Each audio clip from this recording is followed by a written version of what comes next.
In uno dei ricchi villaggi della città di Catania, sito ai piedi del monte vulcano Etna, vivevano numerose famiglie benestanti che custodivano nelle loro casupole averi e ricchezze frutto di decenni di duro lavoro e sacrifici tramandati da generazioni in generazioni. Anziani genitori non più in forze lasciavano ai forti giovani figli la prolifica dedizione ai fertili campi delle periferie rurali, fonte di ogni benessere. Finché un giorno le fornaci dell'Etna iniziarono a sputare fuoco, incendiando ogni centimetro di aria e terra fino alla città. Maestosi fulmini di fuoco e colate di lava bollente raggiunsero i villaggi in un battito di ciglia. Le messie e i campi coltivati cominciarono a bruciare, le colline e i boschi a rosseggiare.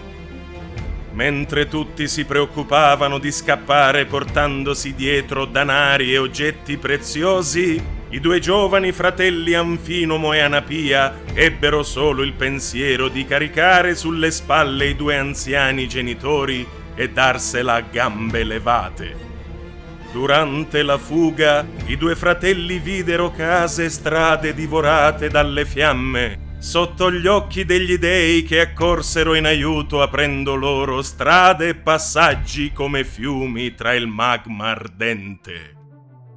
Gli dei, mossi dalla pietà per il gesto e l'istinto dei due fratelli, per la sacra devozione filiale verso i genitori, a scapito delle ricchezze materiali, permisero ai pii fratres di uscire indenni dalle fiamme e portare in salvo la famiglia.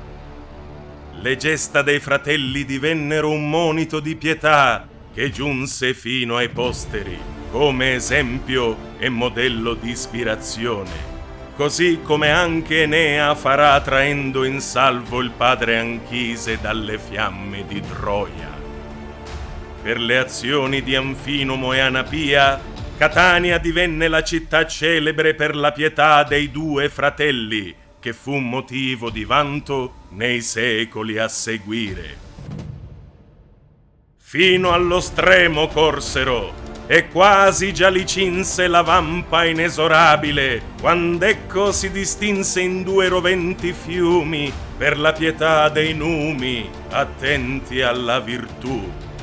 Nel mezzo i due passarono, con sé le dolci some, traendo in salvo, e n'ebbero imperituro nome.